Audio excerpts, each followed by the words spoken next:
வணக்கம் மக்களே.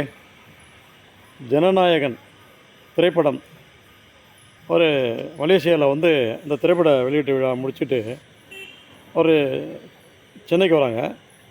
அங்கே அந்த மக்கள் சூழ்ந்திருக்கும்போது ஒருத்தன் உயரமாக இருக்கான், தாடி வச்சுக்கிட்டு. அப்படியே அவரை பிடிச்சி வேகமாக கீழே தள்ளுறான். என்னடா இருக்குது பார்த்தா ஒன்றும் புரியல. இந்தளவுக்கு கீழ்த்தரமாக தமிழ்நாட்டில் இருக்குது. அவருக்கு பாதுகாப்பு சரியாக இல்லை. அதனால் விஜய் அவர்களுக்கு பாதுகாப்பு முக்கியம். என்ன காரணம் சொன்னீங்கன்னா, இந்த திராவிட கட்சியெல்லாம் மிரண்டு போயிருக்காங்க. 50 ஆண்டுகள் ஆண்ட கட்சியெல்லாம் மிரண்டு போயிருக்காங்க. என்னடா இவருக்கு இவ்வளோ கூட்டம், இவ்வளோ மக்கள், ஒன்றுமே புரியல அவங்களுக்கு என்னென்னு. ஸோ ஒரு போராமன்றது வரதான் செய்யும். அதனால் அவருக்கு கண்டிப்பாக பாதுகாப்பு தேவை. மக்களாகிய நாம் அவருக்கு பாதுகாப்பு கொடுக்கணும். சரிங்களா? அரசாங்கமும் பாதுகாப்பு கொடுக்கணும்.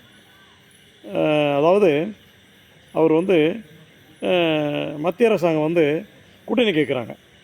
ஏன்னா இவரை வச்சு அவர் ஒரு 20 சீட்டு அவங்க பிஜேபிங்க தமிழ்நாட்டில் காலை விடலான்னு பார்க்குறாங்க. இவர் கொள்கை எதிரி சொல்லியிருக்காரு. அதனால் ஒன்றும் புரியாமல் இருக்குது. மத்திய அரசாங்கத்தை நம்ம எதிர்த்து கொள்ளக்கூடாது ஒரு வகையில். இருந்தாலும் அவங்க கேட்குறது தப்பு. ஏன் அண்ணாமலைக்கு வீட்டு இல்லையான்னா அவரை வச்சு ஜெயிச்சுவாங்க. சரிங்களா?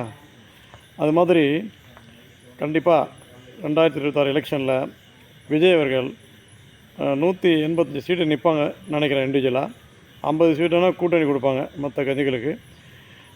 இவர் தனித்து 180 சீட்டு வந்துடுவார் கன்ஃபார்ம். தனித்து ஆட்சி நடத்துவார் என்பது உறுதி.